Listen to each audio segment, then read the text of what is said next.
Bonjour, bienvenue sur le podcast de Sois sage et parle fort, avec pour aujourd'hui un sujet qui devrait, et même qui va tous vous intéresser et vous concerner. Les liens humains tissaient jadis un filet de sécurité, digne qu'on y investisse beaucoup de temps et d'efforts, digne qu'on lui sacrifie les intérêts individuels immédiats. Ces liens deviennent de plus en plus fragiles et sont désormais considérés comme éphémères. Des relations liquides, comme l'explique l'auteur Zygmunt Bauman. Les relations sont devenues des réceptacles à incertitude, relations ayant désormais souvent pour point de départ le rapport sexuel, qui peut autant signifier le début d'une histoire que sa fin, laissant place au choix, au ghosting, ou à l'éloignement progressif, ou dans le meilleur des cas, à une relation de friends with benefits, ou parfois pire, relation où l'incertitude totale est reine et la volonté de construire quelque chose de stable au prénommé absent. Les explications, souvent floues, quand elles existent, celles qui reviennent souvent, la peur et le choix, la peur des sentiments, la peur de se livrer, la peur de risquer de s'attacher, parce que l'attachement serait relié à la fragilité. Pour les hommes, la mise à distance de l'émotionnel, de l'attachement et de la sensibilité, qui ferait d'eux des personnes faibles, ou les empêcherait d'avancer dans la vie. Pour les femmes, la construction d'une véritable muraille pour se protéger, être plus forte, libre sur le plan émotionnel et sexuel, histoire de se prémunir d'une énième déception, ou de messages à connotation sexuelle dès le premier échange. Être tous des chasseurs, métaphore parfaite de l'attitude relationnelle actuelle, où le désir n'est plus animé par la rareté d'une rencontre sincère, mais par une situation d'abondance permanente. Tinder, Bumble, Instagram, TikTok, messages instantanés, substances chimiques pour se désinhiber, choix illimité d'options, qui sait si la rencontre suivante ne sera pas plus stimulante. La relation amoureuse, en 2023, fait peur. La connexion émotionnelle est un choix que peu osent faire, préférant la légèreté au danger du choix. Alors, oui, ça fait peur. Oser prendre le risque de se mettre à nu et devoir se battre pour réinventer la relation chaque jour et la faire vibrer, considérant que la relation est synonyme de sacrifice et d'incertitude.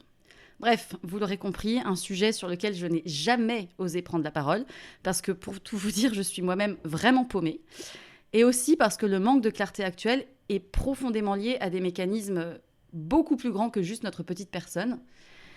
Ça peut être lié à l'héritage familial, à la société, à l'éducation qu'on a eue, à notre travail sur nous-mêmes ou pas, le plus souvent, aux expériences et aux valeurs auxquelles on croit, à notre manière de considérer les autres, à notre rapport à la vie et à la mort qui peut quand même survenir demain matin. Et puis les comportements relationnels qui sont matrixés par des injonctions, la soif du pouvoir et de l'argent, la poursuite du plaisir constant et de la stimulation permanente, s'amuser, enchaîner, matcher, recommencer, tromper, mais surtout ne pas s'attacher. Bref, un sujet très vaste, et je ne suis heureusement pas seule pour le décortiquer, si on y arrive. Je reçois Pierre aujourd'hui, qui est chez moi. C'est le premier épisode que je fais en la compagnie directe de la personne. Une rencontre au hasard des réseaux sociaux, comme quoi ces derniers peuvent avoir du bon, parfois, quand on sait les utiliser. Donc écoute, bienvenue Pierre. Première entrée en matière, je te laisse te présenter, nous dire qui tu es, ce que tu fais dans la vie et d'où tu viens.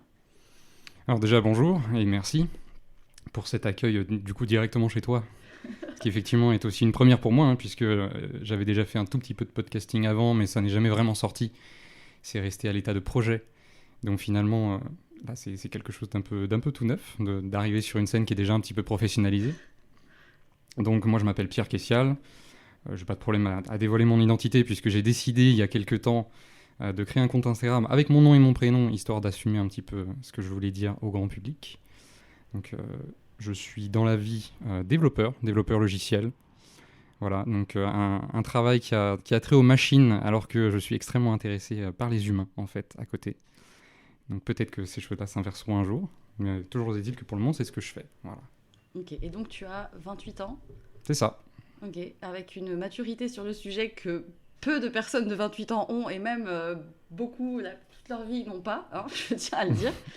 Alors moi, je suis tombée par hasard sur ton compte Instagram, il y a genre peut-être maximum un mois, parce que une de tes stories avait été partagée par Clémence Dutheil. Je recontextualise. Clémence Dutheil est une femme qui partage beaucoup de contenu sur les relations amoureuses, sur les énergies féminines, masculines, le couple, les rencontres, enfin bref, un petit peu tous ces sujets-là. Et elle avait partagé une story que tu avais réalisée. Donc je ne sais pas comment elle t'a connue, mais en tout cas, elle avait partagé une de tes stories où tu parlais du manque de clarté par les hommes et dans les relations de manière générale? Alors, je peux du coup redonner le petit morceau manquant. Ok. À la base, c'est moi qui suis abonné à elle. Ok. Puisque dans la sphère française, il n'y a pas énormément de personnes qui parlent de ces choses-là. Et d'autant plus avec la qualité quand parle Clémence, et elle le fait surtout du côté féminin. Donc je m'étais abonné à elle parce que je m'étais dit, enfin, une personne française qui met des mots assez justes, et notamment voilà, sur la partie féminine, que moi étant un homme, je ne suis pas le plus, je vais pas dire à l'aise, mais en tout cas, voilà, c'est moins ma partie principale, quoi. Et donc du coup, j'étais simplement abonné à Clémence, et donc je voyais ses stories. Et elle avait posté une story où elle racontait qu'une de ses meilleures amies s'était faite larguer par un homme d'une manière assez abrupte, sans plus laisser de nouvelles. Et elle demandait aux hommes, selon eux, qu'est-ce qui faisait qu'une telle situation pouvait arriver. Qu'est-ce qui faisait que pour les hommes, ils pouvaient comme ça lâcher et disparaître du jour au lendemain sans ne jamais rien dire. Et donc elle avait utilisé le petit encart qui permet de mettre quelques mots. Alors on peut pas mettre grand-chose là-dedans, mais ça a donné lieu à une bonne vingtaine de réponses, quelque chose comme ça. Et aucune des réponses ne m'a plu, en fait. J'ai regardé ça de manière totalement atterrée de la qualité des réponses. Ça emmenait dans des directions que je trouvais très très instables et qui me plaisaient pas du tout. Et surtout que je savais aller terrifier encore plus les gens qui allaient les lire, quoi.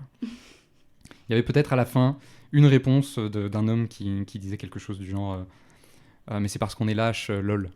Voilà, donc c'était le plus vrai, on va dire, de tous les messages qu'il y avait, mais voilà, c'était presque pas totalement assumé, quoi.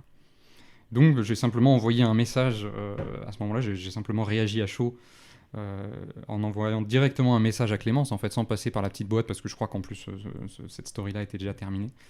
Et puis on voyait au fur et à mesure que Clémence posait les réponses sur sa story, qu'elle se démarquait très clairement du niveau de réponse qui était donné. Donc voilà, je lui ai simplement dit que pour moi c'était un problème de clarté, c'est-à-dire de clarté dans la communication, dans les attentes, dans ce genre de choses, dans la situation dans laquelle on est quand on rencontre quelqu'un. Peut-être même que cette personne-là, donc cet homme-là, jouait entre guillemets double jeu, c'est-à-dire qu'il parlait à plusieurs personnes à la fois, et très potentiellement il y en a une qui lui a vraiment plu, et il a abandonné toutes les autres d'un seul coup, en fait. Okay. Et du coup, effectivement, une part de lâcheté à ne pas dire aux autres personnes avec qui il était en contact que voilà, ça aurait pu être ça. Alors je n'ai pas la réponse finale, hein, évidemment, derrière ça, mais c'était mon avis sur la question.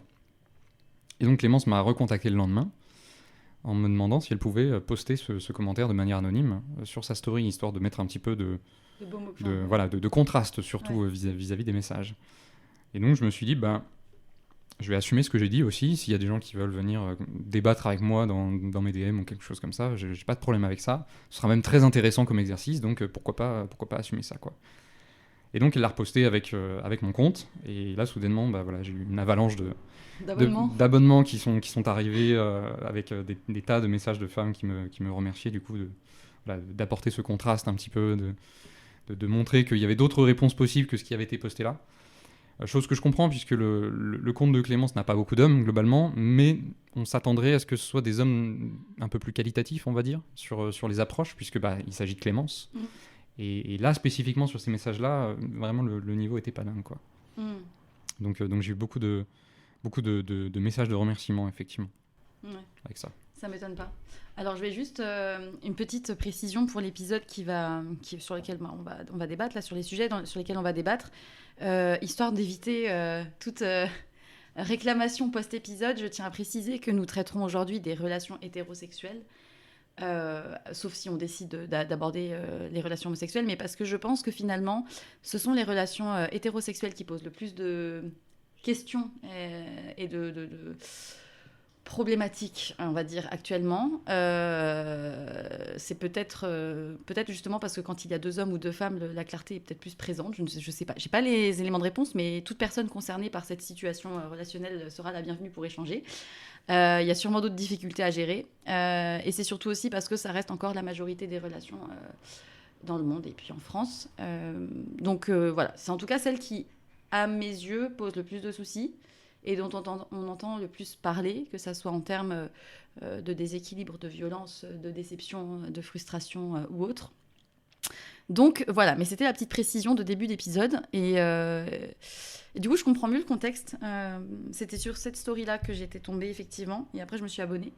Je me suis dit, tiens, il démarre son compte, il poste des sujets. Il y a 2-3 posts, là, je vais suivre ce qui se passe.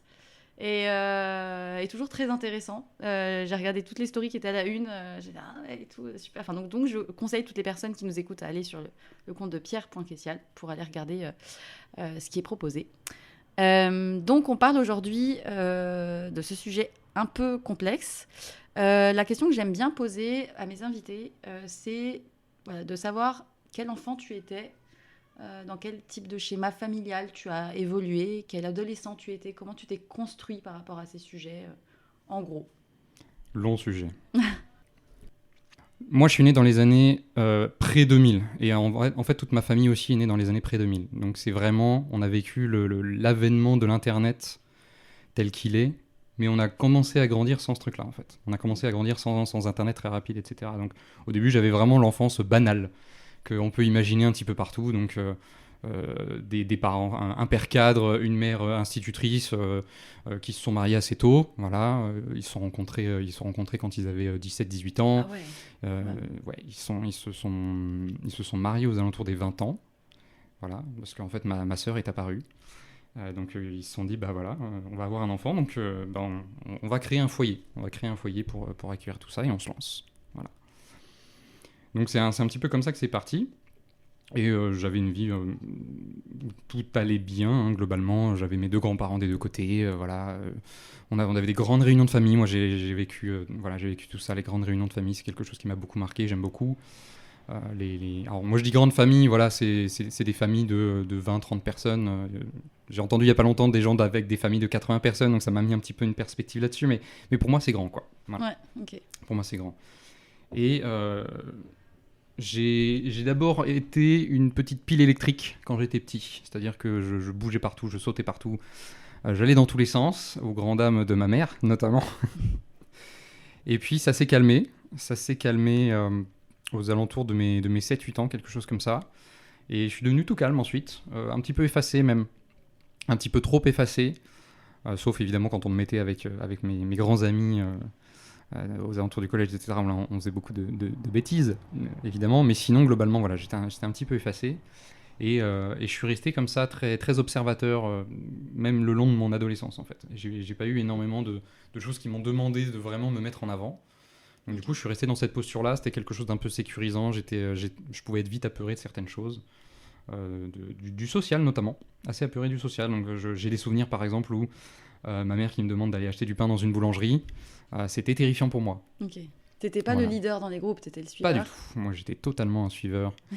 Je venais me rattacher au groupe autant que je pouvais et j'avais pas énormément d'impulsion à ce niveau-là. Mais parce que je me sentais pas particulièrement d'en avoir non plus. Mais quand on est enfant, on le vit comme ça, on a l'impression que c'est comme ça et puis on s'adapte, quoi. C'est beaucoup plus tard que j'ai compris qu'en fait, ça s'apprenait et 2, ça se décidait aussi. Effectivement. De ce genre de choses. Alors du coup, vu qu'on parle de relationnel, je vais forcément parler un petit peu de mes relations en direct. Alors j'avais eu une première relation un peu longue, on va dire, surtout pour cet âge-là, aux alentours de 12-13 ans, quelque chose comme ça, donc 1 an et demi. Ah ouais, quand même. Avec quelqu'un, ouais. Beau score. Donc bon, c'était tout mignon, hein. Ouais. C'était tout mignon, mais c'était une relation vraiment très amoureuse mignon, donc ça a quand même forgé quelque chose en moi, puisque ça m'a fait ressentir beaucoup de choses à ce moment-là, et ça, vu que c'était la première, ça a installé un précédent. J'avais une certaine attente en fait de comment est-ce que ça devait se passer. Alors ça a duré 1 an et demi, voilà, on s'est séparés au collège, pas de grandes histoires particulières à ce niveau-là. Et ensuite ça a été plutôt le calme plat. Okay. Plutôt calme plat jusqu'au lycée. En fait, comme j'étais assez timide, j'étais même très timide, globalement, même s'il y avait des jeunes filles qui me plaisaient, j'allais pas vers elles. Et puis même si on en arrivait à parler, etc., il y avait aucune polarisation en fait, c'était pas un homme et une femme ensemble, c'était plutôt 2 amis, quoi. Ouais. Aucune démarche de type séduction Non, voilà, c'était très très loin de mon univers. Je ne voyais pas vraiment comment les gens faisaient. Pour moi, c'était quelque chose on va dire, de naturel, de natif, c'est-à-dire la personne elle est comme ça ou elle est pas comme ça, et moi j'étais pas comme ça. Donc je faisais comme je pouvais avec les émotions que j'avais à ce moment-là, quoi. Ok. Je suis arrivé jusqu'au lycée, là j'ai eu des petits problèmes au lycée. J'avais même eu, à un moment donné, j'avais quand même un rapprochement avec une fille qui me plaisait et à qui je commençais à plaire. Et puis en fait, il s'est passé quelque chose avec un autre gars qui, a priori, d'après mon analyse en tout cas, était aussi intéressé par cette jeune femme. Et donc, du coup, il m'a mis des bâtons dans les roues et ne sachant pas me défendre. Tu t'es retiré J'ai trébuché comme pas possible et je suis resté au sol. Globalement, ça a été très compliqué pour moi. Et il a un petit peu retourné ma classe contre moi, en fait. Oh. À coup de rumeurs en me mettant la honte, en fait, puisque j'avais certains comportements de personnes timides qui étaient un petit peu... on voit très bien ce que c'est une personne timide, quoi. Ça fait des petites gaffes, ça fait des choses comme ça, et il s'amusait à les raconter à tout le monde. C'est toujours sur les personnes timides que va le harcèlement. C'est beaucoup plus simple. En fait, quand on est timide, on a du mal à se défendre. Et le harcèlement vient sur les personnes qui ne peuvent pas se défendre. Parce que dès qu'on arrive à se défendre, en fait, en général, ça se passe bien. Et oui, c'est QFD, je connais. Le harcèlement s'arrête. Donc du coup, j'ai vécu ça, j'ai réussi à plus ou moins recoller les morceaux à la fin avec ma classe, mais ça a été compliqué. Vraiment, les années lycée, c'était très difficile. Et ensuite, je suis parti dans une école d'informatique. Et les écoles d'informatique ne sont pas particulièrement connues pour attirer la gente féminine. Attirer la gente féminine, et je le comprends très très bien. C'est un domaine très particulier, et les hommes qui sont là-bas sont encore plus particuliers parmi les hommes, d'une certaine manière. Donc, j'avais une promo avec 4 femmes, ce qui était extraordinaire. Sur 40 personnes, donc on avait quand même 10% de femmes. Mais voilà, il n'y avait pas énormément d'occasions, on va dire, de socialiser avec les femmes de manière vraiment séductrice ou quoi que ce soit à ce niveau-là. Et puis, les grandes études, etc., c'est quand même beaucoup marqué par les sorties au bar, les choses comme ça. Moi, c'est pas du tout mon délire. Les boîtes, j'étais jamais allé dans une boîte, ça m'intéressait pas. Boire, ça m'intéressait pas particulièrement. Voilà, tout ce genre de trucs. Donc, je ne me mêlais pas trop au groupe. J'étais plutôt le profil orienté jeux vidéo, on va dire. Okay. Donc, on rentre chez soi, on va sur les jeux avec les copains, et puis on joue jusqu'à la fin de la nuit. Et voilà. Okay. Donc, c'est pas un environnement où il y avait... très propice aux rencontres. Très propice aux rencontres, évidemment. Puis c'est vrai que à cette époque-là, donc c'était dans les années 2010, même 2012-2013, ouais, c'est ça. Ouais, parce qu'on a le même âge. C'était pas encore l'avènement incroyable des applis de rencontres. C'était pas encore non plus. C'était pas aussi présent qu'aujourd'hui. Je me rappelle avoir installé Tinder au tout début, quand les gens justement commençaient à en parler, et que je m'étais quand même rendu compte à un moment donné que je faisais pas beaucoup de rencontres en fait, mais il n'y avait pas toutes les connotations que ça a aujourd'hui en fait. Le réseau se cherchait encore, on va dire. C'était aux alentours de 2013-2014 justement. J'étais en stage pour mes études, et du coup, vu que toute ma promo était en stage, on ne se voyait plus en fait. Et à mon école, on avait vite des stages qui pouvaient partir assez loin, donc on se voyait pas trop. Et là, c'est une période où je me sentais particulièrement seul, et je me disais, ce serait bien de rencontrer de manière amicale en fait, à ce stade. J'avais pas vraiment d'idée de ce que je cherchais tout particulièrement, mais bon, comme on doit sélectionner son sexe, et puis qu'on sélectionne le genre de personnes qu'on veut voir sur l'application, moi j'avais évidemment choisi les femmes, donc j'ai quand même eu quelques expériences à ce niveau-là. Enfin, expérience, non, on va dire conversation, voilà, puisque je n'ai jamais rencontré personne à cette époque-là. Non, en fait, je comprenais pas très bien comment ça fonctionnait, évidemment, puisque même dans la vraie vie, je comprenais pas très bien. Donc, quand il s'agissait d'avoir des conversations, ça donnait des trucs un petit peu bizarres. Mais je me souviens très bien que j'avais du mal à comprendre la communication féminine. Hein, très clairement, je me souviens de certains débats avec des femmes où je leur disais, mais pourquoi c'est pas logique ? La manière dont vous parlez, vous dites certaines choses, mais en fait, vous agissez différemment. Et moi, j'arrive pas à piger. J'arrive vraiment pas à piger. Genre Oui. Genre, je sais pas... En quoi genre, un exemple, je vois pas en quoi ça peut par être... exemple, des choses des dires qui traduisaient un intérêt verbal, mais pas d'intérêt sur la rencontre ou ce genre de choses, par exemple. Donc, dans un jeune cerveau qui connaît pas tous ces machins-là, il y a une déconnexion. Pour moi, c'était simple, c'est si on se plaît, on se rencontre, on se parle, on se voit, tu vois. Ah, attends, faut que je me note dans ma tête de te poser une question à un moment donné, parce que... J'ai discuté avec mes amis toute cette semaine de cet épisode qui allait venir, et elles m'ont dit, faudra que tu poses cette question. Donc je retiens à propos de ça. Je me le note dans ma tête. Bon courage. Ok. Ouais, ok. Mais bon, on va pas trop digresser sur le côté réseaux sociaux pour le moment, on en parlera après, je pense. Ouais. Plutôt. Mais ça a rien donné à l'époque. Ça a rien donné, puis j'ai fini par redésinstaller. Mais j'ai quand même fini par rencontrer quelqu'un à un moment donné, grâce à mon cercle familial du coup. Et c'était pareil, hein, c'était un petit peu au même niveau que ma toute première relation. Voilà, ça a commencé très mignon, juste il y avait l'attraction, mais on n'en faisait pas forcément quelque chose. Voilà, tout le côté un peu papillon. Il n'y avait pas de séduction active vraiment, mais on adorait passer du temps ensemble. Et comme on avait des manières un peu régulières de se voir grâce à certaines occasions, je n'irai pas forcément trop dans les détails parce que cette histoire-là est un peu plus personnelle que d'autres. Voilà, on voyait qu'on aimait passer du temps ensemble. Et donc ça a mis 8 mois comme ça, avant qu'il se passe réellement quelque chose et que je me décide enfin, à la fin, à l'embrasser en fait. 8 mois. Ouais. Mais 8 mois. Ouais, 8 mois. Respect. Parce que ça prend vraiment beaucoup de temps. Ah ouais. Et la timidité faisait que je savais pas exactement ce que je faisais. Puis tout était beaucoup dans l'esprit. Il y avait beaucoup de préparation dans l'esprit. Alors elle était pas dans la même ville que moi, donc on se voyait pas non plus. On se voyait pas non plus toutes les semaines, quoi. Donc c'est ça aussi qui a joué, mais il y a toujours eu une espèce de temps long, quoi, chez moi. J'ai toujours aimé cette pente en fait qui se gravit petit à petit aussi, parce que c'est des moments qu'on apprécie avec la personne. Il y a pas d'arrière-pensée particulière, il y a pas énormément de pression encore à ce moment-là à faire quoi que ce soit. La pression s'est construite plutôt à la fin, et c'est pour ça qu'à la fin je me suis dit bon, j'ai envie de faire progresser les choses. Donc j'ai fini par l'embrasser à ce moment-là, et là on s'est vraiment mis ensemble. Attends, juste vraiment respect, parce que j'ai l'impression que désormais, c'est dès la première rencontre qu'il doit se passer quelque chose. En tout cas, c'est... Ça a évolué comme ça plus tard. Ce que j'ai expérimenté, c'est vraiment... Il n'y a plus ce truc-là d'apprendre à connaître, de s'intéresser, de se laisser le temps de savoir s'il y a les mêmes centres d'intérêt, etc. Il n'y a plus tout ça.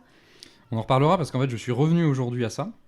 Mais je suis passé aussi dans cette phase où il fallait que ce soit assez rapidement, au début, à la rencontre, etc. Comme si ça validait quelque chose. Donc on pourra en reparler, effectivement. Okay. Mais je vais juste terminer sur le petit parcours. Ouais. Globalement, c'est cette relation-là en fait qui a très bien commencé, on va dire, qui était vraiment super. Et je me voyais faire ma vie avec cette jeune femme. Mais en fait, au bout d'un moment, la relation a commencé à péricliter, petit à petit, vraiment tout petit à petit. Et on avait évidemment des challenges personnels, et notamment sur le côté de la sexualité. Bon, ça, c'était dû à certains traumatismes personnels, etc. Mais à mon avis, rien qui n'aurait pas été solvable si on y avait mis le temps au bout d'un moment. Mais au-delà de ça, il commençait à se passer des choses un petit peu étranges. Notamment, elle finissait sans s'en rendre compte par me manquer de respect. Et moi, je ne m'en rendais pas compte non plus. On s'en rendait compte après coup, en fait. Et c'était très particulier. On n'arrivait pas à savoir exactement comment est-ce que ce truc-là naissait. Et en fait, au fur et à mesure que le temps passait, il y avait une espèce de mépris en fait, qui commençait à s'installer chez elle. En parallèle de son amour pour moi. Donc, c'était une situation très étrange. Et donc j'ai vu la relation commencer à décliner lentement. Au bout d'un an et demi, quelque chose comme ça. Donc un an et demi après les 8 mois. Parce que je considère que les 8 mois, c'était avant le fait qu'on soit vraiment mis ensemble. Il y a eu 3 ans supplémentaires derrière ça.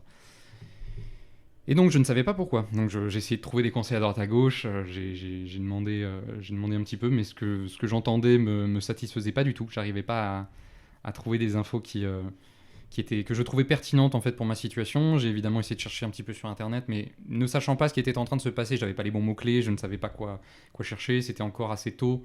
Là, t'avais quel âge ? Là, on était aux alentours de 2016-2017. Ok. Donc c'était... j'avais 22, 23 ans. Ok. Ouais.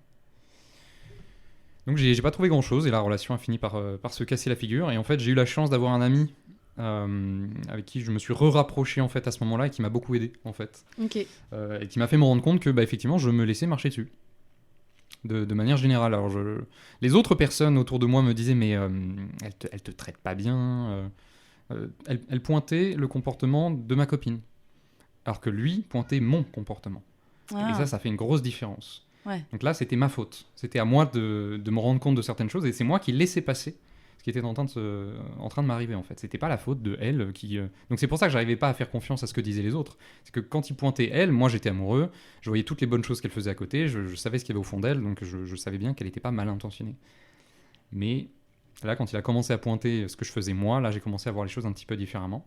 Malheureusement la relation était allée un peu trop loin à ce niveau-là, et donc quand je me suis retiré de la situation parce qu'on en était arrivé à un point où elle me considérait plus comme il fallait, on n'a pas pu continuer. Voilà. On n'a pas pu continuer. Je me suis rendu compte en fait que j'étais pas au bon endroit, il fallait vraiment que j'aille apprendre comment comprendre ce qui s'était passé et pourquoi il y avait eu en fait une espèce d'inversion. Pourquoi est-ce que on pouvait aimer et en même temps casser du sucre sur la personne même sans s'en rendre compte. Donc je me suis lancé en fait à ce moment-là. C'est là où en fait j'ai un petit peu découvert, comme toi, c'est là où ma fin est arrivée, ma fin de la vie, où là je me suis dit mais en fait il y a tout un monde à découvrir, il y a plein de relations différentes, il y a plein de personnes différentes, de mentalités différentes, de cultures différentes, il y a plein de choses à découvrir. Donc je me suis lancé comme ça. Ok. Et ça c'était il y a 5-6 ans maintenant, donc c'était toute fin 2017, début 2018. Et depuis, t'as pas eu de relation? Alors si, j'ai eu des relations depuis, mais pendant quelques années, je me considérais comme totalement incomplet. Et j'étais incapable en fait de me relancer dans une relation sérieuse, on va dire, Ok. donc de très longue durée, malgré que ce soit ce que je cherchais. Mais parce que en fait, être passé par cette relation et l'avoir vu m'échapper, me couler entre les mains, ne pas pouvoir la rattraper, ça avait inscrit quelque chose en moi que j'étais pas suffisant. Là où j'en étais, c'était pas suffisant. Et c'était vrai d'une certaine manière, puisqu'il fallait que j'aille découvrir certaines choses de moi pour ensuite pouvoir l'amener dans la relation et avoir quelque chose de stable et de correct. Mais en même temps, ça avait marqué quelque chose. Voilà. Et il m'a fallu un certain temps avant de redécouvrir que c'est bon, en fait, j'avais fait suffisamment de trajets et que je pouvais me relancer correctement et que ça allait pas se recasser la figure, que j'avais une sorte d'expertise, voilà, que j'allais pouvoir repérer quand est-ce que ça n'allait pas et puis avoir les bonnes actions correctrices pour ramener le couple dans une direction pérenne. Ou trouver quelqu'un qui était dans la même lignée que toi. Parce que, Ou trouver quelqu'un. Mais ça, comme j'ai quand même passé les 3 dernières années avec quelqu'un, Ok. à avoir la même personne, on a commencé de manière pas exclusive. Donc il y a eu quelques petites rencontres à côté, mais qui en fait m'ont fait me rendre compte que je ne souhaitais pas rencontrer et que je souhaitais cette personne-là uniquement. Donc ça a mis quand même un certain temps à s'engager. Puis la personne en face de moi, pareil, de manière miroir, en fait, n'était pas totalement prête à s'engager non plus. Donc en fait, au début, on était vraiment dans une situation où ça nous allait très bien. Ça nous allait bien de juste être ensemble. C'est la période où il y a eu le Covid, etc. Donc on en est arrivé à confiner ensemble, par exemple. Donc on se découvrait, mais on n'avait pas besoin de mettre des mots sur l'attachement encore à ce moment-là. Voilà, ça nous suffisait.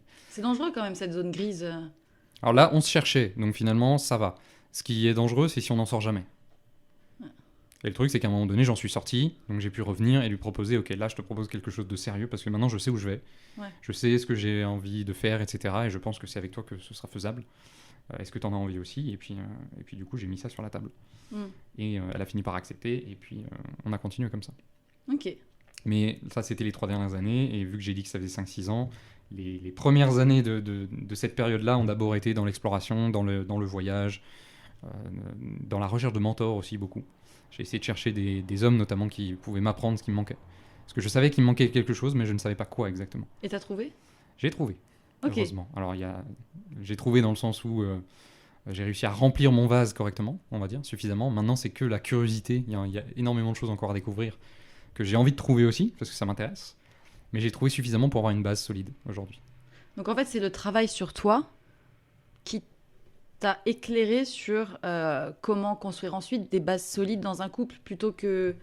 Enfin, en gros, c'est le travail sur soi qui permet finalement peut-être d'avancer mieux dans les relations. Alors là, je ne sais pas si on peut vraiment parler de travail sur soi. Alors, évidemment, il y en a, puisqu'il y a de la remise en question, il y a des analyses. J'ai passé beaucoup de temps à juste essayer de voir comment est-ce que j'avançais, en fait. Parce que quand on est pris à l'intérieur du process, on ne se rend pas compte qu'on est en train d'avancer. Et on a vite l'impression qu'en fait, on n'avance pas. Et c'est quelque chose qui m'a pas mal déprimé pendant un certain temps. J'avais l'impression de ne pas avancer, alors qu'en fait, ça avançait. Mais du coup, j'étais quand même encore en train de chercher toujours...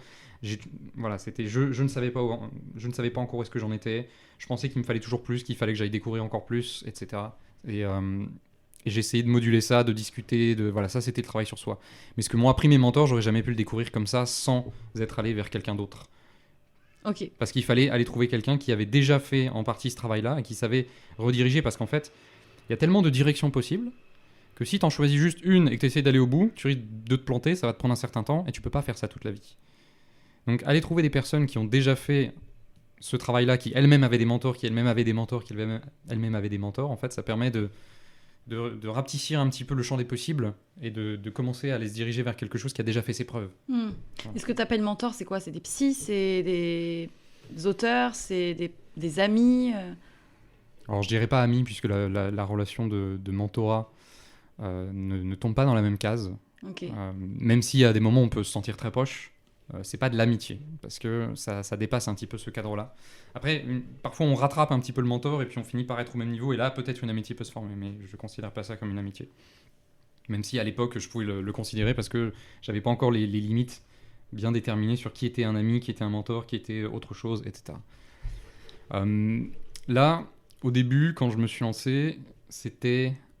Donc comme je te l'avais dit en fait tout à l'heure, évidemment, quand on ne sait pas et qu'on cherche, on tombe vite dans le domaine de la séduction. Donc au début, je pensais que c'était des personnes dans le domaine de la séduction qui allaient m'aider pour comprendre les femmes, etc. Puisque ces hommes-là se vendent comme ça, ils se vendent comme tels. Le truc, c'est que je me suis vite rendu compte que c'était tout un réseau de gens plus ou moins compétents, et plus ou moins humains, et plus ou moins corrects dans leur approche. Et donc je me suis mis en tête de trouver des gens qui me parlaient. Et pas juste des gens qui donnaient des solutions que j'allais appliquer bêtement, etc. Donc j'ai quand même fait un travail de sélection, on va dire. Donc j'écoutais les messages, et puis si ça me parlait, si ça vibrait avec les expériences que j'avais déjà eues dans mes relations avant, si ça avait pour moi le pouvoir de m'amener dans la bonne direction, alors là, j'écoutais plus et j'allais vraiment vers cette personne-là.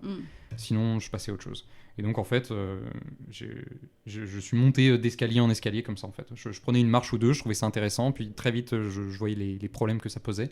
Et hop, j'allais trouver quelqu'un d'autre qui compensait ces problèmes-là avec d'autres choses, et puis je montais comme ça. Et puis j'ai fini par rencontrer mes mentors en fait comme ça, qui eux à la base aussi un petit peu étaient aussi passés en fait par cette phase-là, et on était ressortis ensuite derrière vers quelque chose de plus humain. Et c'est là où ça a vraiment connecté en fait. Et j'ai même des mentors que j'ai rencontrés qui étaient encore à l'intérieur de ce truc-là et qui, de par notre rencontre, ont changé en fait, tout simplement, en amenant quelque chose pareil de plus humain dans la relation qu'on avait. J'avais notamment rencontré quelqu'un qui est devenu extraordinaire aujourd'hui, mais à l'époque, il était alcoolique, il avait des problèmes de drogue, etc. Il avait quand même des choses à m'apprendre, évidemment, à côté de ça, mais c'était quelqu'un qui avait une enfance très, très difficile, avec des rejets graves au niveau des parents, etc. Je passerai sur les détails. Donc il avait des problèmes, et il s'est passé une fois où, en fait, il a fondu en larmes, en fait, en face de moi. Pendant qu'on explorait des choses de traumatisme, etc. Donc il avait des responsabilités envers les personnes qu'il était supposé coacher, on va dire, ou mentorer, et il avait complètement échoué dans cette responsabilité-là, et en fait ça lui a ramené tous les souvenirs qu'il avait de tous ses échecs, etc. Et en fait, en le voyant comme ça, j'ai eu une impulsion, je me suis levé, et je l'ai pris dans mes bras, je lui ai fait un câlin. Et ce câlin a changé sa vie. Et ça l'a fait devenir une personne totalement différente. Il a arrêté la drogue, il a arrêté l'alcool, il a complètement viré de bord, et aujourd'hui il parle énormément d'amour et d'amour vrai en fait. Il brille même tellement fort que parfois c'est compliqué de rester à côté de lui, parce que tous les doutes que tu as, il les coupe, il les tranche. Si tu as le moindre brouillard, ça disparaît avec lui. Il te ramène directement à ton cœur qui aime. Il est extrêmement fort là-dessus. Et du coup aujourd'hui, tu as créé ce compte Instagram aussi, je pense, pour partager tes expériences et tes apprentissages. Mais du coup, tu cherches plus à aider les femmes ou à inspirer des hommes ? Je cherche à inspirer tout court. Pour moi, il y a les deux. Alors évidemment, je suis un homme, et aujourd'hui, je dirais que les hommes sont le plus en retard sur ce qui se passe. Et c'est a priori corroboré par la plupart des femmes qui viennent me parler.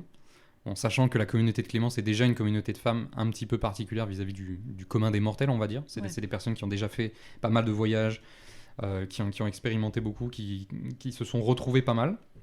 Donc c'est déjà des personnes qui cherchent quelque chose de mieux.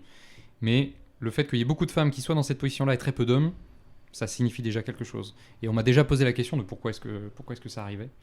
Et globalement, en fait, les hommes sont juste en retard par un système un peu de pendule, on va dire. C'est-à-dire que les femmes se sont redécouvertes ces 30, 40, 50, 60 dernières années. Elles ont découvert leur liberté, elles ont découvert qu'elles avaient faim, en fait, qu'elles pouvaient faire plein de trucs. Et les hommes ont dû lâcher prise là-dessus, on a laissé faire, et puis ensuite, les règles ont été redéfinies, et on a commencé à la ramasse à se réadapter aux règles. Sauf que maintenant, les femmes sont en train de rechanger encore les règles, puisqu'elles se rendent compte que juste aller à droite à gauche non-stop, c'est pas si intéressant que ça, finalement. C'est cool pour l'ouverture d'esprit, c'est cool pour plein de choses, mais une relation qui va loin, on peut pas trouver ça ailleurs. C'est quelque chose d'unique. Et donc elles reviennent vers ça parce qu'elles ont envie de découvrir ce que c'est que la profondeur d'une connexion en fait, tout simplement. Et les hommes aussi d'ailleurs découvrent aussi ce truc-là. Mais eux, ils sont encore au stade où maintenant on va à droite à gauche, c'est comme ça le marché du dating, la séduction, voilà, il y a plus de mariage de toute manière. 50% des mariages finissent en divorce. Voilà, c'est plein de désillusions du côté des hommes et qui en plus n'ont pas reçu des autres hommes au-dessus d'eux de quoi être équipés en fait pour gérer ça correctement et pour rester sur le droit chemin, on va dire. Mais c'est marrant parce que la semaine dernière, je suis sortie avec une amie à un open air le soir. Et on s'est retrouvés dans une masse de petits jeunes de 20 ans. C'était très marrant parce qu'on était les seuls à presque 30 ans à danser au milieu de la piste. Et nous, on a la tchatch, donc on est allé voir des petits jeunes. On a dit hey, vous avez quel âge et tout, parce qu'on ne savait pas trop quel âge ils avaient, tout, donc 20, 21 ans. Et on leur disait vous allez voir, les meilleures années, c'est après. On leur vendait bien nos 28-30 ans. Mmh. Et on leur disait, vous voyez comment à notre âge? Et les premières réactions, donc là, on parlait avec des gars, c'était célibataire. Ah, célibataire. Vraiment seul, la liberté, tranquille. Ah, ok. Bah, écoute, ok. Mais tu sais, ça peut être cool aussi d'avoir quelqu'un dans sa vie. Enfin, de faire le chemin, de profiter de la vie. Tu peux aussi profiter de la vie... avec une autre personne sur ton chemin. Enfin, c'est pas séparé, tu vois, justement. Tu peux regarder des trucs super chouettes à deux, comme un meilleur ami, etc. Bah, c'est pareil, quoi. Ça, ouais, mais bon... ouais, non, célibataire, quoi. Tranquille, l'argent, les fêtes. Ok, mais c'était très marrant. Du coup, ils sont déjà dans cette perspective d'être libre. Je mets des guillemets, on voit pas, mais je mets des guillemets, libre le plus longtemps possible. Je trouvais ça intéressant. Après, peut-être que ça changera en cours de route si la société évolue, mais... Ou juste avec l'âge. Peut-être. Ça finira quand même par changer, qu'ils le veuillent ou non, mais oui, ça résume bien l'état d'esprit des jeunes de 20 ans. Peut-être, mais entre nous, la moyenne des comportements des personnes de mon âge, voire plus, reste encore inscrite très largement dans cette liberté, entre guillemets, ou le choix de faire sa carrière versus de tisser des relations, quoi. Alors ça dépend, là je mettrais un petit bémol, c'est que je me suis rendu compte que ça dépend des cercles dans lesquels tu vas. Ok. Parce que j'ai redécouvert certains cercles d'amis étendus, on va dire, de ma génération, donc de ta génération aussi, ok. Et qui n'étaient pas du tout dans cette optique-là. Ah ouais. Ils n'ont pas été éduqués comme ça. Alors c'est souvent les métiers à longues études notamment, donc tu vas avoir de la médecine, tu vas avoir des ingénieurs qui vont vraiment très loin. Parce qu'ils ont une stratégie d'investissement qui est très différente. Parce que quand tu te lances dans des très longues études comme ça, tu dois avoir un esprit où tu sais que ça va arriver beaucoup plus tard. Et donc du coup, même pour les relations, tu le vois un petit peu différemment. C'est beaucoup moins consommateur, on va dire. Donc ça dépend des cercles. Par contre, effectivement, quand j'ai voyagé et quand je faisais notamment beaucoup de soirées, de choses comme ça, et ben là, tu trouvais des personnes qui étaient beaucoup plus au jour le jour. Et qui se voyaient continuer comme ça parce que ça leur apportait du bien. Donc c'est vraiment des stratégies, il y a vraiment des cercles de population très très différentes. Donc ça va aussi dépendre de comment tu t'entoures. Et des messages que tu veux bien consommer. Parce que de la même manière que tu peux aller sur mon compte Instagram, regarder les 45 abonnements que j'ai aujourd'hui. Donc que j'ai fait exprès de n'avoir que ces 45 là, puisque ce sont des personnes qui ont participé d'une manière ou d'une autre à mon développement sur ces 5 dernières années, dont beaucoup sur les 1 à 2 années précédentes. Alors que tu peux avoir des gens qui ont 500 abonnements qui sont uniquement de la liberté, entre guillemets, des soirées, des voitures, des choses comme ça. Et donc, qu'est-ce qui nourrit en fait ton univers, tu vois ? Et ces deux univers sont là en parallèle en même temps. Ouais. Tu vas avoir des gens qui sont totalement dans un univers de consommation et d'autres qui sont totalement dans un univers de non-consommation, à l'inverse. Mais il n'y a pas un équilibre à trouver ? C'est-à-dire que tu peux... Enfin, je veux dire, tu me parles des fêtes et tout, mais il y a aussi un équilibre de vie. Enfin, tu vois ce que je veux dire ? Enfin, tu peux pas dissocier. Il y a un équilibre. C'est pas forcément... L'équilibre, en fait, chez les humains, il est un petit peu rigolo parce que tu peux pas avoir le même équilibre tout du long. C'est sûr. En réalité, on a plus ce qu'on appelle des saisons. Donc tu vas avoir des saisons où tu vas aller à fond sur certaines choses et d'autres où tu vas vouloir retourner complètement de l'autre côté. Et on a du mal encore à gérer un petit peu ces 180 qu'on peut faire en fait, de temps à autre. Donc tu vas avoir des moments où ton corps, ton être te demande de complètement lâcher et d'avoir beaucoup de choses comme ça. Et tu vas avoir des saisons en fait, où tu vas vouloir être très concentré sur autre chose et enlever toutes les distractions. Mais il faut pouvoir le faire. C'est-à-dire qu'aujourd'hui, il y a beaucoup de personnes qui sont incapables en fait, de se passer de leurs distractions.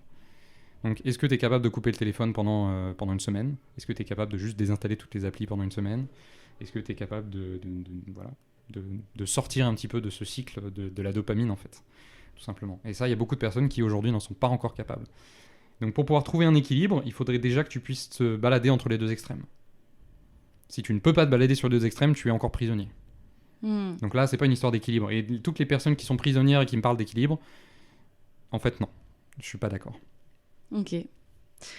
Pour avoir passé beaucoup de temps isolé, au sens hospitalisation, au sens tout ça, j'étais complètement coupée de tout ça, mais pendant plusieurs mois. Je n'avais pas de téléphone, j'avais juste des livres et de quoi dessiner. Pas de télé, rien. Et pour le coup, c'est énorme ce que ça te fait. Enfin, tu vas beaucoup plus loin dans tes réflexions, etc. Et c'est dur. Mais en même temps, après, t'es libéré aussi de tout ça. Mais il faut le refaire régulièrement pour pas retomber dans le piège. Mais intéressant. Mais c'est pour ça qu'il y a un concept qui a émergé il y a pas longtemps. Enfin, il y a pas longtemps. Oui, si, il y a pas si longtemps que ça en fait, mais qui est le dopamine détox, qui est en fait tout simplement des jeûnes, mais de tout ce qui est tout ce qui a trait à la dopamine en fait. Donc effectivement, la télé, les téléphones, les réseaux sociaux, parce que se passer entièrement du téléphone, ça peut être compliqué logistiquement pour pas mal de personnes.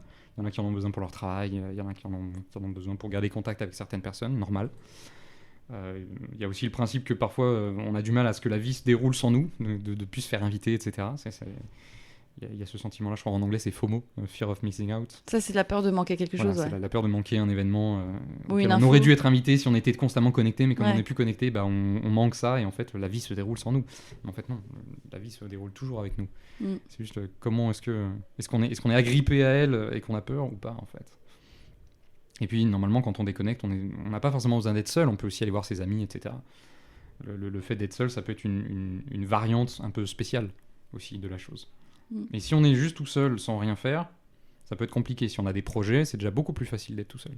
Ouais, c'est vrai. Et du coup, tu en as parlé un petit peu, mais du coup, ta précédente relation, c'est celle où tu as creuser un peu plus ces sujets-là et que tu as essayé de mettre en application certaines choses que tu avais apprises. Est-ce que tes efforts, quels ont-ils été et est-ce que ça a porté leurs fruits? Porté ses fruits plutôt. Alors je dirais que ça a porté ses fruits. Parce que si on regarde comment était la relation au tout début, comparé à la fin, on aurait pu se demander comment est-ce que c'est même arrivé, quoi. Parce qu'on était des personnes très différentes en fait quand ça a démarré et quand ça s'est terminé. Parce que moi j'ai véritablement retrouvé mon alignement vis-à-vis du couple et de ce que je voulais pendant la relation, à peu près 1 an et demi après le démarrage de ce truc-là. Alors je dis relation, pas juste au sens couple, mais au sens on partage quelque chose avec la personne, au sens connexion vraiment.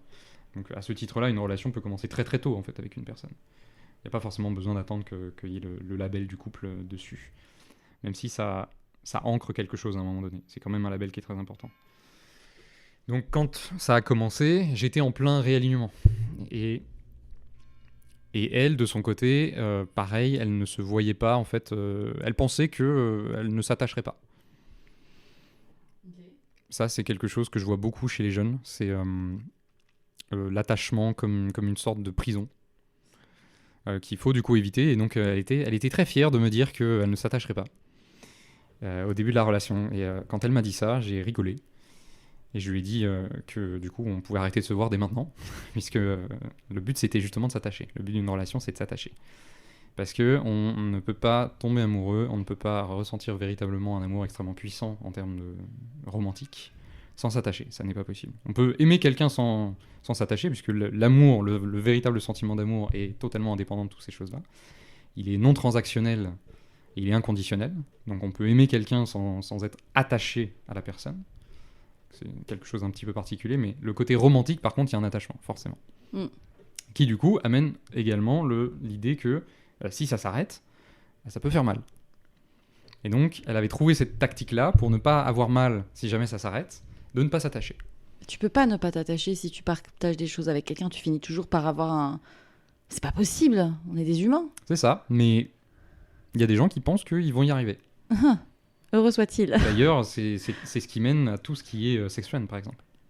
Et comme je l'avais dit, je crois, sur une de mes stories, pour celles et ceux qui l'auraient vu, le statut de sex friend ne peut pas être tenu sur le long terme, puisque les gens finiront toujours par s'attacher, l'un plus que l'autre. Et c'est à ce moment-là que ça pète, parce qu'en fait, le contrat est rompu, le contrat de base qui était on s'attache pas, on profite juste l'un de l'autre. Mais non, il y en a toujours un qui s'attache. Et c'est d'ailleurs bien plus souvent la femme qui s'attache, parce que c'est comme ça que fonctionne son système par rapport à l'homme. Mais ça, on pourra y revenir plus tard. Et donc, tu as fait des efforts, ou en tout cas, tu as travaillé sur cette relation. Alors moi j'ai appliqué évidemment tout ce que j'avais appris. Mais sur toi, du coup, c'est pas... Sur moi et sur elle aussi, en fait. C'est là où c'est un petit peu... Il faut commencer à étudier un petit peu qu'est-ce qui se passe au niveau des énergies masculines, féminines, ou en tout cas quelles sont les vertus qui sont appliquées à ces choses-là, pour un petit peu comprendre. Parce que moi, du coup, j'ai travaillé justement la version masculine, en fait, de la chose. Donc c'est par exemple, si on regarde un petit peu les derniers posts que j'ai faits, j'ai parlé d'engagement, j'ai parlé de stabilité, j'ai parlé de limites, ce genre de choses. Donc c'est des choses que je mettais en place tout de suite dans la relation, dès que je voyais que ça allait nous poser problème si je laissais passer certaines choses. Donc je me rappelle par exemple d'une occurrence, avant même qu'on ne commence à se voir, puisqu'on a commencé à parler ensemble pendant le premier confinement, donc on ne pouvait pas se rencontrer encore à ce moment-là. Mais je me souviens très bien d'une fois où, au gré d'une conversation, je l'avais en fait oublié. J'avais oublié de lui répondre, alors qu'on était dans une conversation un petit peu prenante, on va dire. Mais j'avais quelqu'un qui m'avait appelé, mon meilleur ami qui m'avait appelé, donc j'avais complètement oublié la conversation pendant 2 heures, parce que j'étais au téléphone avec mon meilleur ami. 2 heures, ça va. Ça va, mais j'avais vraiment coupé net la conversation, et elle, de l'autre côté, en fait, elle attendait une réponse, elle attendait quelque chose. Et qui n'est jamais venu. Et ensuite, c'était le soir, j'ai constaté vite fait que, ah oui, mince, j'ai coupé le truc, mais bon, il est l'heure d'aller se coucher, je vais aller me coucher, quoi. Et elle m'a rien dit. Elle m'a rien dit sur le moment, elle n'a pas fait montre de sa frustration ou de son énervement, etc. Donc c'est passé comme ça. Et en fait, 2 semaines plus tard, il s'est passé la même chose, mais à l'inverse. Boum, retour de bâton. Sauf que cette fois, moi j'ai réagi. Je lui ai dit, tu me réponds pas ? Je trouve pas ça hyper respectueux en fait d'ignorer la personne de cette manière-là. Et j'aurais préféré que tu me dises en fait juste ce qui se passe, un petit message, et on se serait arrêté là, j'ai pas de problème. Et donc, elle m'a argumenté le fait que, comme je l'avais fait, elle pouvait le faire. Évidemment. C'est malsain. Bien sûr. Mais donc là, tout de suite, j'ai rattrapé la chose en lui disant, si moi je fais de la merde, évidemment que je vais pas te laisser faire de la merde toi. C'est genre, sois meilleur que moi, en réalité, sur cette situation. Et t'aurais dû m'en parler la dernière fois si ça t'a blessé, en fait. Parce que je me serais évidemment excusé, j'aurais rectifié la chose, j'aurais fait en sorte que ça n'arrive pas de nouveau. Parce que j'aurais appris que cette situation-là était importante pour toi. Même si on pouvait le deviner, évidemment, en revoyant le scénario à la base. Mais parfois, on se fait emporter dans le quotidien, dans les choses, dans l'esprit. Et puis, on s'était pas rencontrés encore, donc peut-être que voilà, la personne n'était pas totalement matérialisée dans la tête parce qu'on l'a pas encore rencontré, donc ça paraît un peu irréel comme ça. Donc voilà, il y avait plein de raisons qui faisaient qu'on pouvait se dire, voilà, ça se justifie. En fait, ça ne se justifie pas. Mais du coup, je l'ai rattrapé à ce moment-là. Et j'ai dû lui expliquer en lui disant, voilà, même si moi je fais de la merde, c'est pas une raison pour que toi tu le fasses. Parce que sinon, on va juste tourner faire en rond, une spirale vers le bas, et puis à un moment, on va se cracher, et puis c'est tout, quoi. Donc ton ressenti est extrêmement important, mon ressenti est extrêmement important, et on va juste en parler. Et on va mettre ça sur la table, et puis voilà, et on va se rattraper l'un l'autre, en fait. Et c'est comme ça qu'on s'est lancé. Donc ça, voilà, c'était le genre d'exemple, par exemple, de choses qui pouvaient arriver dans la relation où je laissais pas passer, parce que je savais qu'à ce moment-là, il fallait que je pose une limite en disant non, là on va pas faire ça, on va faire ça. Et à chaque fois que je disais ça, c'était évidemment pour propulser la relation vers le haut. C'est toujours quelque chose qui inclut les 2 personnes, et avec une direction extrêmement claire qui doit être lumineuse, qui doit être positive, où on voit tout de suite pourquoi ça se fait. Aucune manipulation là-dedans, non mais moi je fonctionne comme ça, donc adapte-toi. Non, il y a un but plus grand. Je te l'explique, t'es d'accord avec moi, t'es pas d'accord avec moi, on en débat, et une fois qu'on est tous les 2 d'accord, on applique. Donc c'est comme ça que ça a fonctionné en fait le plus possible. Et finalement, in fine, ça a quand même craché. Alors ça s'est quand même arrêté, mais non pas cette fois parce que la relation s'est cassée la gueule complètement, qu'elle me manquait de respect ou quoi que ce soit, comme ça avait pu être dans la précédente. Mais tout simplement parce qu'on en était arrivé à un stade où c'était les projets en fait, de la vie future qui ne concordaient pas de la manière dont on voulait que ça concorde en fait, l'un pour l'autre. Et notamment pour moi en fait, puisque ayant été élevé dans une très grande famille, je voulais également une très grande famille en fait, de l'autre côté, et je voulais quelqu'un qui soit dans cette même disposition en fait, avec moi, qui ait cette même ferveur dans la volonté d'avoir une famille, de s'en occuper, etc. Donc par exemple, moi je voulais Je voulais diminuer ma charge de travail pour pouvoir passer plus de temps avec ma famille. Alors que de l'autre côté, j'avais quelqu'un qui, elle, avait un projet professionnel qui était super en plus, puisqu'elle voulait faire veto et faire son propre cabinet avec des méthodologies un petit peu plus humaines, on va dire, sur comment ça se passe. Et elle voulait y passer beaucoup de temps et faire en sorte que le projet fonctionne. Parce qu'évidemment, si tu te mets qu'à 40% pour faire ton projet, c'est difficile de faire fructifier ça, quoi. Surtout quand tu es supposé être le leader de ton projet. C'est-à-dire que si tu finis par recruter des gens avec toi et que tu es toi-même à 40%, bah, les autres personnes ne vont pas mettre plus, quoi. Parce que tu n'es pas engagé. Donc, c'était à peu près sûr que si ce projet-là devait se réaliser, il allait falloir qu'on fasse un compromis qui, moi, je savais, n'allait pas fonctionner avec moi, en fait. Et on n'était pas d'accord aussi sur le même niveau sur la question du nombre d'enfants, sur la part des enfants, l'importance des enfants, la vision qu'on avait sur les enfants, etc. Donc là, c'est vraiment une histoire de projet futur qui ne collait pas. Ouais, ça arrive. Mais les interactions à l'intérieur de la relation étaient incroyables. La relation en elle-même était incroyable. Et c'est ça qui a rendu la rupture très difficile. C'est que on s'aimait toujours. Au quotidien, ça fonctionnait très bien. Mais le futur posait problème. Ouais, ça c'est encore un autre... Ça peut pas coller à tous les niveaux tout le temps, hein. Mais c'est déjà pas mal, parce que ça veut dire que la connexion et l'équilibre est possible, à condition de faire ce travail-là. Mais du coup, c'est quand même toi qui as impulsé le champ... Enfin, c'est toi aussi qui l'as élevé, je pense, parce que du coup, elle aurait peut-être pas été naturellement dans cette dynamique-là comme tu l'étais.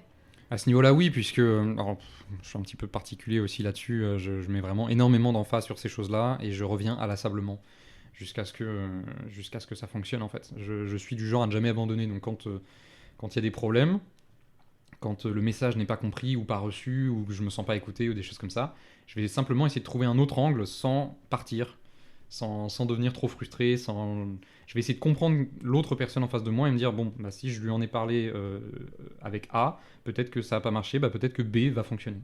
Ou peut-être que C va fonctionner. Parce que je me doute qu'il y a un moment donné où on finit par arriver vers quelque chose.